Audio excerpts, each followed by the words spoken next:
Hello again, everybody. With Packers historian John Dodds, I'm Tom Pipines. It's the Pip and Dodds Show. The star of the show right there, Gary Ellerson. We feature him, the former Packer and Badger. You can find him at Spectrum News 1, the outstanding football show with his running mate on the big show, 105.7 FM The Fan, Leroy Butler. And that show is hosted by a fellow by the name of Dennis Krause, who does a marvelous job on Spectrum News 1.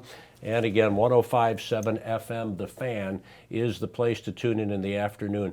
Gary, we've reached the bye, and the Packers are 8-2, and to me it's perplexing in some ways, but we're drinking whatever it is that they're selling, right? That Kool-Aid tastes pretty good. No, you're right about that. I think, if you came into this year, new head coach, right? You've got a lot of new players defensively. You got a new system that you're trying to understand offensively, and you go to Chicago, you open that 100 season in Chicago, looking back on this thing, and what you score like maybe 10 points, and you're a little bit nervous, and but all of a sudden you go, oh my goodness, this defense is much better than we thought, because really the Chicago Bears really everyone thought was the best defense in the league, and really the Bears were picked to win this division. We sit here now 10 weeks later, and where are the Bears? They have a quarterback controversy down there, and the Green Bay Packers, I think, are ascending, and now they head into the bye week. Yeah, I did not think they would be, at this point, I thought maybe 9-7 at best, 8-8 I thought would be a record. I thought it would take time for them to understand what LaFleur is trying to do, but it has morphed into something that I really didn't expect. I mean, this offense is very diverse. Aaron Rodgers has bought into what they're selling, and they're spreading the football around to a lot of different people. And really, I think it was great for them to keep Mike Pettin on as a defensive coordinator. I think that has helped them a lot to keep some sort of continuity there. Gary talked about this on our last podcast, the emergence of Aaron Jones. We saw we've gotten, tastes and what have you, and then he has issues with injury, but he's been blessed overall to be healthy. And this guy, John, is playing at an MVP level.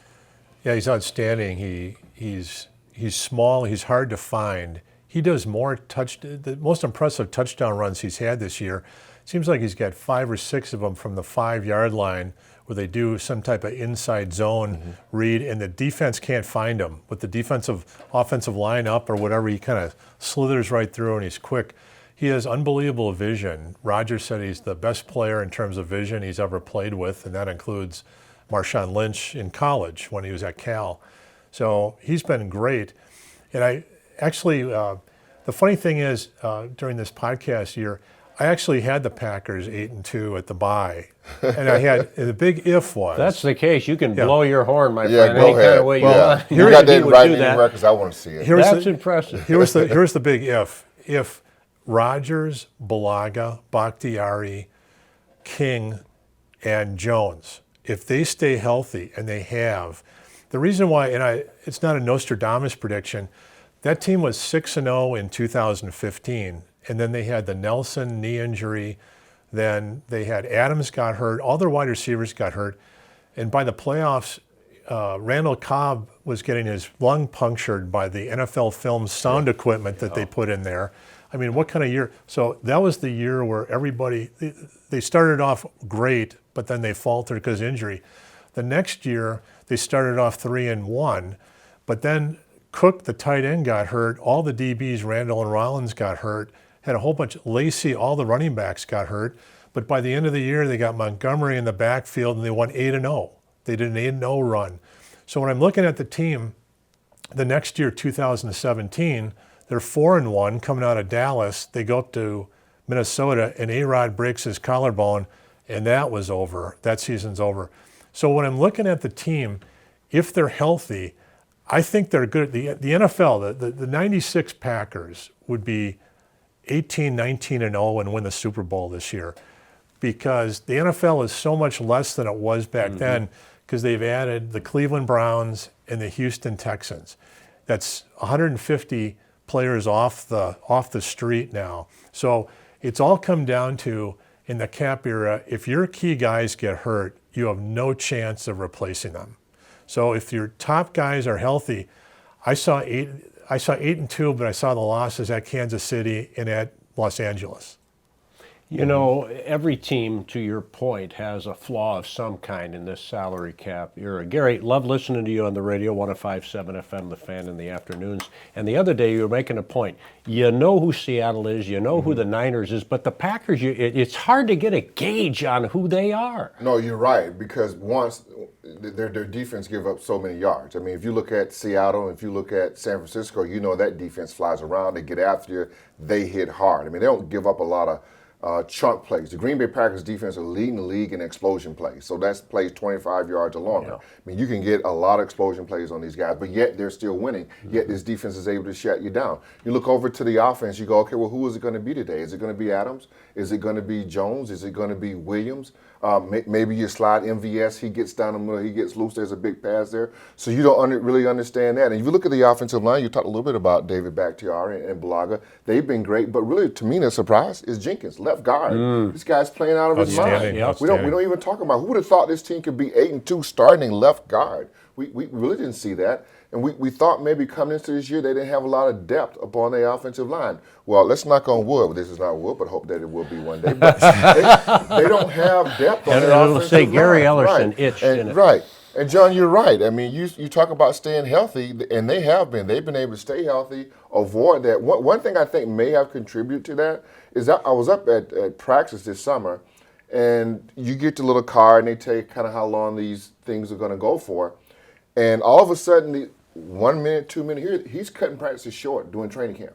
Like a minute off this session, another minute off this session. Before you know, they're getting out early. I talked to David Bakhtiari. He goes, this is the best he's ever felt since he's been in Green Bay.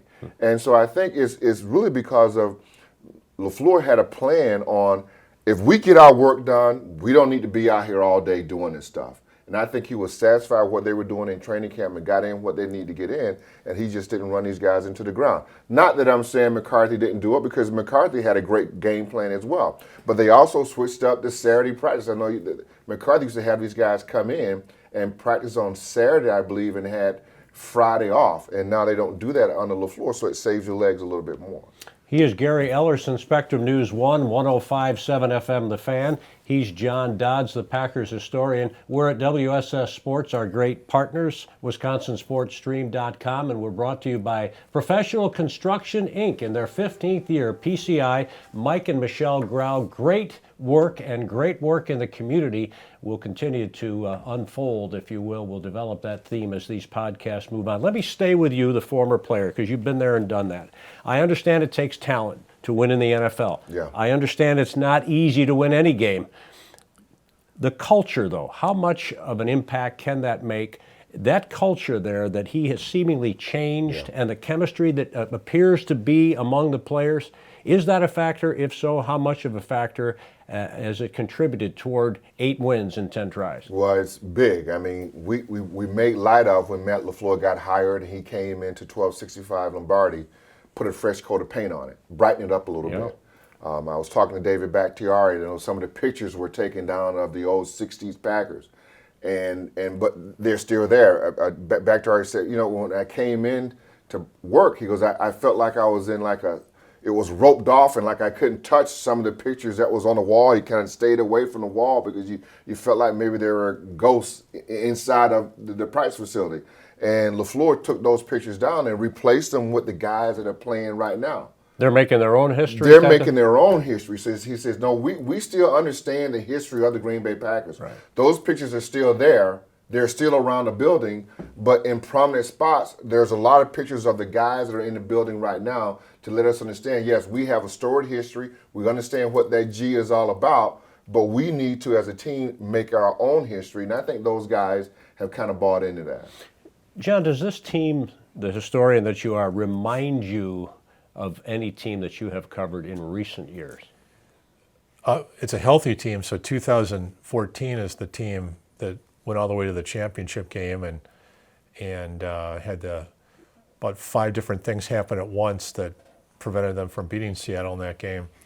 But when I look back at just at the beginning of the year, it was LaFleur coming in. Can A-Rod be convinced that this guy is legit? Can they work together? And there was an issue, but we talked about it at the time, and I thought, well, LaFleur has to blink because you have a $33 million player who can make plays to make your offense look great. But then A-Rod has finally gotten the terminology down. He's a little bit more comfortable. And he realizes now that the modern NFL is play action fake, freezing the linebackers to make the windows bigger. And they change. And Gary, I'd like to ask you a question. Maybe you can follow up on this. In terms of, it seemed like the Packers were an outside zone running team at the start of the year. And they decided, we have better talent for running inside. And when they go up against finesse defenses like the Cowboys, Aaron Jones is terrific. When they need a power back, Jamal Williams is the guy. Against Detroit, I think he had 100 yards where he was running hard. So they have a nice 1-2 punch, and you don't want to overuse Jamal Williams. But what did you think that too, that they're running more inside now than they did at the start of the year? Yeah, but I think that's Shanahan's way. I think that's his offense, that's his concept, and that's kind of how they do stuff. I mean, the 49ers run that same similar offense. They run a lot of fold plays underneath. I mean, they'll get Jones outside sometime. They recognize his speed to get him outside, but pretty much that offense is built to run in between the tackles. I remember if you look at Terrell Davis, that's how he got all his tough yards within that offense. I think you're right. Rodgers bought into it. I think we saw early on, we were looking for this whole Rodgers buying into it and how this whole sideline thing would work with him and LaFleur. Right. And I never saw really McCarthy a lot sitting with Aaron Rodgers, talking with Rodgers, and it felt like to me LaFleur was just saying, hey, this is how it's going to be. That guy's over, because this offense is a little bit different. With McCarthy's offense, it was about matchups. Jordy, I like him on that guy over there. I like Driver. I like that matchup over there. I like Jermichael Finley. I like that matchup. And they would just throw it all over the place because of matchups. This offense feels like you got to read the defense, right? It's not predetermined because I like that matchup, that's where I'm going to go. It's really about reading the defense and what defense have given you, take that. And I think that's what has helped this. You talked about the short passing game and why Carolina wasn't on the field as much. This is a ball control offense. It is a short passing game for the most part, and then take their shot when they can. They've had some issues running the football, at least early on, but there has been that change. And John, you said there have been some adjustments. Gary, how important is it? How much of a factor is it? These defenses are off balance because of the motion, because of the threat of a jet sweep. It's unconventional, or at least as you related to Mike McCarthy, you knew A, B, C, D. You knew what was coming. Nobody was surprised. No. This is different. And the being off balance, I think, is probably a key to their success. I'm talking about a defense now having to go up against the LaFleur offense. Well, you're right about that. And here's what happens, Pip, with this, is that in practice, now you may have to run your practice maybe 10 minutes longer each day. And now you got those guys out there on their feet a little bit longer. I mean, it all adds up. I mean, if you look at the 49ers, you saw that game last week with Seattle. That was a hard-hitting game. There was a lot of guys got hit in that game. Now you got to prepare for the Green Bay Packers. Now you're asking your guys, after they played these tough games, now to practice maybe 5 or 10 minutes longer each day. That means you're on your feet trying to get prepared for all these different things that you're going to see against the Green Bay Packers. I think wears on you as a team as well. Gary lived it. He knows all about the hurts and the pains that are just part of the car crashes, Donald. The driver said that is a National Football League game. So, John, you're into the bye. There are a lot of people who are nicked up. The Kenny Clarks of the world, the Bakhtiaris, the Kevin Kings, the Bulagas. So the timing, as always, is good. But in this time, it really seems to be great, especially looking ahead to Shanahan and those 49ers on Sunday night, a week from Sunday night. The game has been flexed. Perfect time for the bye. You're 8-2. You have the bye right now, so you're also ahead in the division over Minnesota. Minnesota, you've beaten them head to head. Assuming they win at Minnesota, the next tiebreaker is division record. Minnesota has 2 losses in the division. Green Bay's 3-0. So Green Bay has probably a game-and-a-half lead over Minnesota. They're lucky they haven't had major injuries, just like 2014, knock on wood, but you have a lot of naggers that MVS, I think, has been about 80%. And you could tell even on that touchdown run Yeah. against the Raiders, he wasn't the 4-4 guy. He was like a 4-6 guy running down the field for that long touchdown. You have Balaga in his hand. You have Lindsley in his back. Bakhtiari could use a week off. He's had a lot of nagging injuries.